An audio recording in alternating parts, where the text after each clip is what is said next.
जाओ ऐसे वाणी कभी कभी आती है। पास में जाना आ रही है आ जाए। ये जो आज्ञा चक्र है ये गुरु का स्थान है। यहाँ आपका लक्ष्य नहीं है, यहाँ आपका लक्ष्य नहीं है, यहाँ आपका धाम नहीं है। ये तो गुरु का धाम है। तो यहाँ जीव गुरुमुख होता है, ओम का जाप करता है, जब यहाँ से बढ़ता है आगे जाता है गुरुमुख होकर के, तब वो साक्षात गुरु के पास पहुँचता है। तब गुरु उसको अपने सर पर रख करके ये महाराज जी इधर देखो। अपने सर पे रखे थे कह रहे हैं। अपने सर पे रख करके सूक्ष्म बना करके क्या दिया? और उसे अपना 4 सूर्य का तेज दे करके ये भी बात महाराज जी चाय ले लो। उसमें कितने जाओ। राय के 10वें भाग के बराबर जो द्वार है मुक्ति का, उसमें प्रवेश करता है। ये भी बात पहली बार सुने को गुरु अपने सिर पे रख करके शिष्य को आगे ले जाते हैं। हाँ अपने सर पे रख करके और उस ब्रह्मरत्न में प्रवेश करता है, जो राय के 10वें भाग के बराबर दरवाजा होता है। उसे अपने तेज से चौड़ा करके अपने शिष्य को उसमें प्रवेश करता है।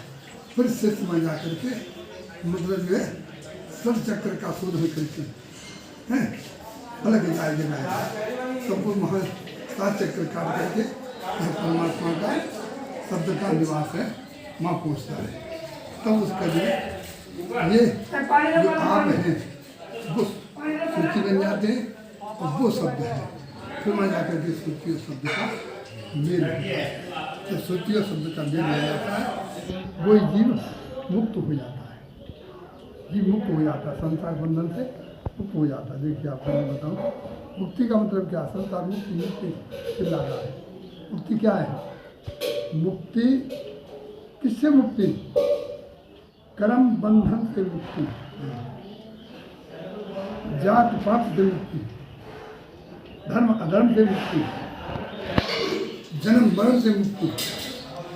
क्या महान पुरुष जो है जन्म नहीं लेते, महान पुरुष मरते नहीं। महान पुरुष जो है वो अपना शरीर ऐसे त्यागते हैं जिस तरह पुराना फटा हुआ कपड़ा फेंक दिया, इस तरह से फेंक देते हैं और नया कपड़ा पहन लेते हैं। इसी तरह से वो नया कपड़ा पहन करके नया चूल्हा लेकर के इस संसार में आते हैं। लेकिन उससे पहले वो 9 महीने माँ के गर्भ में परमात्मा के सामने रह करके वो अपने आप को निर्विकार करते हैं, अपने आप को पवित्र करते हैं। तो जीव जो है माँ दुख में नहीं है, वो सच्चे सुख में है। क्यों? परमात्मा की अनुभूति कर रहा है, साक्षात्कार कर रहा है, दीदार हो रहा है। इसलिए वहाँ जो है वहाँ से मुक्त होकर के संसार से वो जो है संसार में आता है और परमात्मा होता है, धर्म प्रचार प्रसार करता है। उस परमात्मा की खोज के विषय में जो खोज के आया है। क्यों? गर्भ के अंदर जीव चेतन रहता है, कौन कहता नहीं रहता। आप देखिए अष्टावक्र जी जब माँ के गर्भ के अंदर थे, अष्टावक्र जी माँ सीता के गर्भ में थे, तो उनके पिता कांडो ऋषि गलत वेदों का उच्चारण कर रहे थे। उसी समय उन्होंने आकाशवाणी दी थी कि हे पिता, आपका कोई गुरु नहीं है, आप जो ये प्रवचन कर रहे हो, ये जो श्लोक पढ़ रहे हो, ये गलत है। किसी सच्चे गुरु के सुनने जा करके जान लो, तब बखान करो। इस पर वो गुस्सा हो गए। उनके पिता ने सलाह दे दिया, मैंने जा दुष्ट, तू पैदा नहीं हुआ, मुझे सीख लेने लगा, जा तू 8 अंग से टेढ़ा हो जा। मैंने कहा पिताजी मैं देह नहीं हूँ, मैं आत्मा हूँ। आत्मा न टेढ़ी होती न सीधी। मेरा ज्ञान बराबर रहेगा, मेरा ज्ञान बराबर रहेगा। श्राप आपका ये उल्टा हो गया, ये उल्टा आदि के लिए पड़ेगा और आपके बंद नहीं यहाँ पे छोड़ना पड़ेगा। और वही हुआ। महाराज जी ज्ञान को ने सिद्ध कर दिया कि 3 महीने के बाद बालक जो है चेतन रूप में उनको सारा ज्ञान हो जाता है। आज विज्ञान को आप जानते हैं, तो विज्ञान को ने इस बात को सिद्ध कर दिया कि जो 3 महीने नहीं, देखो 6 महीने 27 दिन में तो पूरा पिंड तैयार होता है। 6 महीने 27 दिन में पूरा पिंड आता है। उसको वो तो आत्मा है, शुद्ध ज्ञानी है, शरीर बनता है। हाँ 3 महीने के बाद शरीर शुरू होता है उसका हाँ विश्वास। लेकिन वो तो ज्ञानी आत्मा ज्ञानी जो ज्ञानी पुरुष जैसे मैं हूँ, मैं जब मैं आपका गर्भ धारण करूँगा तो मैं ऐसे ज्ञानी रहूँगा। स्वामी महाराज आप करोगे नहीं मुझे पता है। मैं देखा आपका जन्म होगा ही नहीं। आप नहीं फिर गलत समझ गए, फिर गलत समझ गए, फिर गलत समझ तो गुरु को न मिलेगा। जन्म नहीं होगा तो कैसे गुरु को आप मिलेगा? दूसरे रूप में आएंगे। हाँ मेरे रूप में आएंगे। ठीक है। हमको बुला लियो, चरणों में लगा लियो, हम तो पहचान नहीं पाएंगे।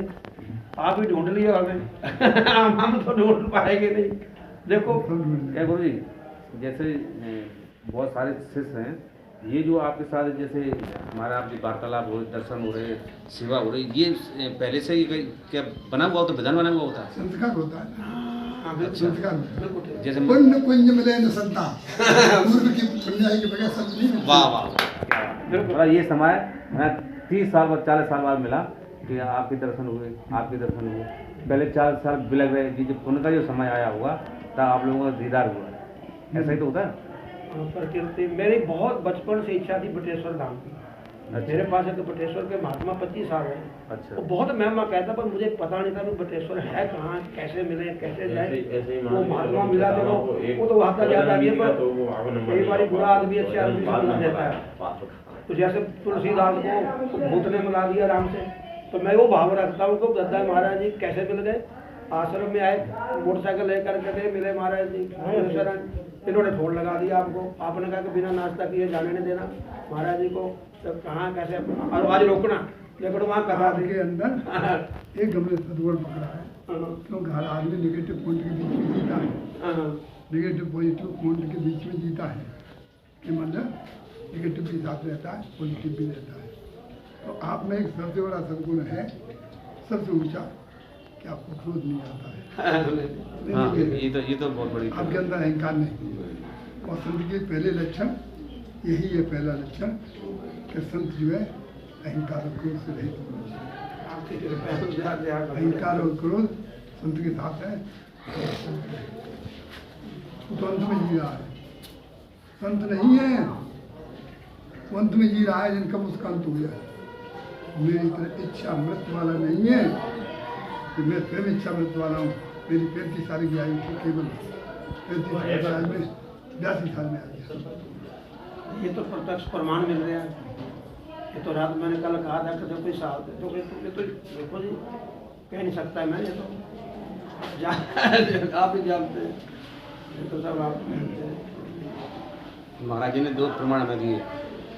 एक तो एक्सीडेंट, मेरा एक्सीडेंट बता बचोगे नहीं, मतलब बच जाओगे, एक्सीडेंट होगा। महाराज जी ऐसा भयंकर एक्सीडेंट हुआ, मेरी गाड़ी पूरी टूट गई, हम नीचे घुस गए। देखो सरपंच को मैंने कहा था, मैंने कहा गाड़ी खाओ चलवाइए होती, गाड़ी चलवाई तो मुझे बहुत बड़ा भयंकर एक्सीडेंट होगा तेरा, बहुत तगड़ा और जल्दी होगा। तो मैंने कहा तो चुप दौरा बनवाया, तो मैंने एक दौरा बांधो और मैं यहाँ ठहरो। और मन दिया भाई रात इतना भयंकर एक्सीडेंट हुआ, इतना भयंकर कि जी उससे सुरक्षित गया। गुरु लोग अपने ऊपर ले लेते हैं, कहते तो मैं मानता हूँ। मैं 8-10 दिन पहले मैं ध्यान में बैठा था, तो महाराज जी मंगली से बातें हो रही, तो मैंने कहा ऐसा क्या है? बोले आप जानते नहीं उनको, आप जान नहीं सकते उनको, उनका अपना कोई कष्ट ही नहीं, अपनी कोई इच्छा ही नहीं है, अपना कोई है ही नहीं है। वो समाज के लिए कर हमें पता ही नहीं। आपको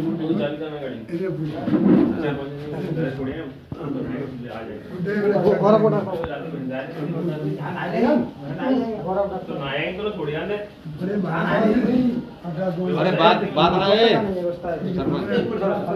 सामने आकाशवाणी आकाशवाणी हमने सुनी, मतलब आकाशवाणी ये इच्छा मृत्यु वाले है, जिससे हम कुछ नहीं कह सकते। मैं तो इच्छा मृत्यु वाला हूँ। मैं महाराज जी संतों से बहुत मिला बचपन से। मैं आपको गुरु के समान मुझे लगता है कि मेरे गुरु महाराज जी कहते हैं। मैं आपको सत्य कह रहा हूँ, मेरे मन में ये भाव रहता है कि मेरे गुरु महाराज जी ही दूसरे सबसे बड़ी बहुत पहले मिल जाते हैं। सबसे बड़ी गर्व का ज्ञान, ये संत को जानना खुद गर्व ज्ञान। जिस संत को गर्व का ज्ञान नहीं, वो संत नहीं। पहला अध्याय गर्व ज्ञान। अध्यात्म का मतलब क्या है? अध्यात्म वो है जो सत्य है। ये आत्मा क्या है? अध्यात्म। शरीर क्या है? भौतिक है। ये माया का बना है।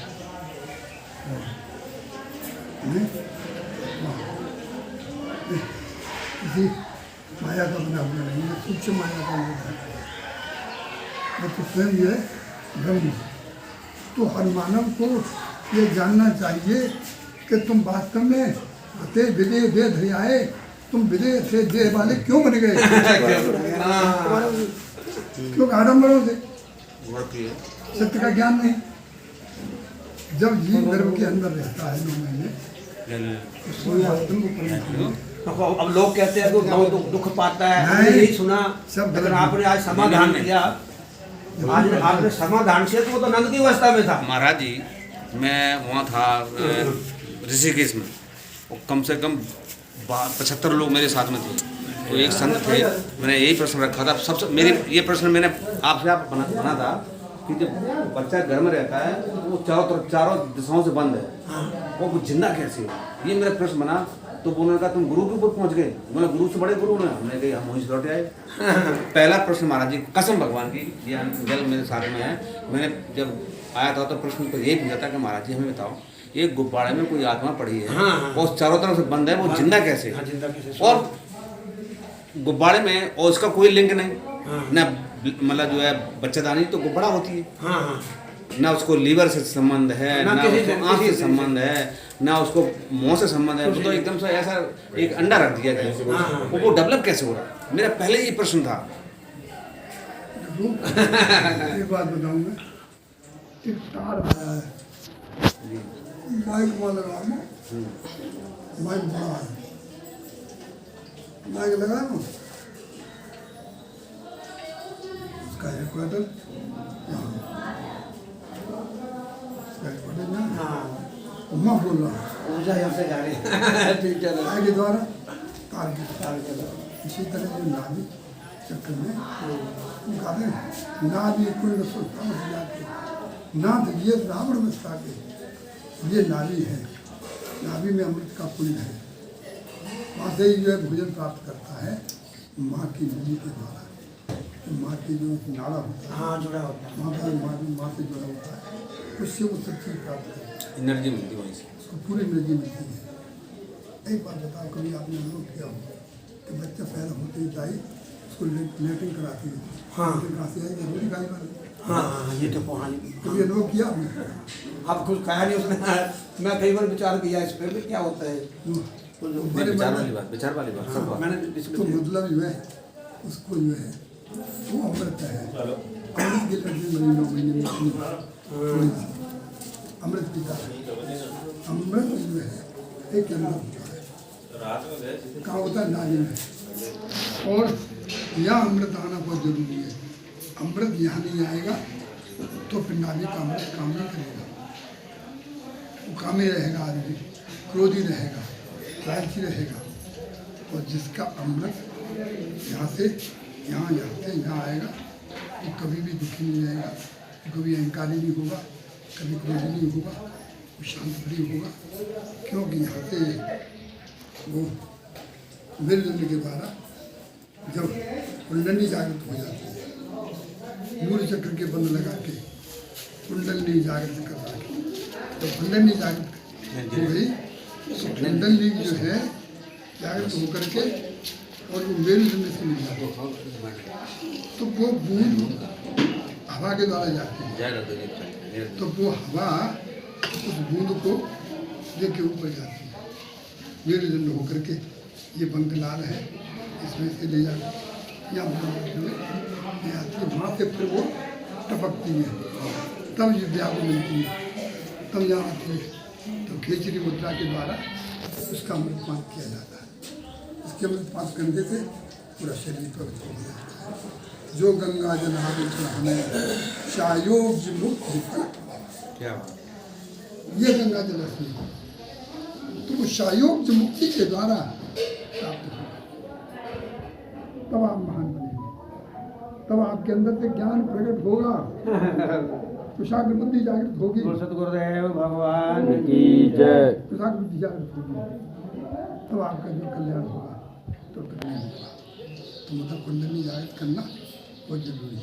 और मान लीजिए आप शरीर थक गया, आप 90 साल के हो गए, तो आपकी कुंडली कैसे जगेगी? बताओ, इसका भी विधान है, इसका भी विधान है। सुच्ची शब्द का मेल ब्रह्मरंध्र में भी होता है और नाभि में भी होता है। बाजी बाजी मोहन की मुरलिया काया नहीं अम्मुज अम्मुज बीच बीज है अद्भुत सकल सृष्टि उपजाए ब्रह्मा विष्णु से सावधा यश गावत सच्चाई वो मुरली लहर की वो यहाँ से उठती है, अनाथ वाली यहाँ से उठती है, नाभि से उठती है, जी जी नाभि से उठ करके यहाँ काम पहुँचता है। तो ये आवाज़ मुरली को सुनना जरूरी है। इसके सुनने से विशाख बुद्धि जागृत होती है, मानव के अंदर से ज्ञान प्रकट होता है। सुनिए सतुदेव आप बंद कर दो आज ही।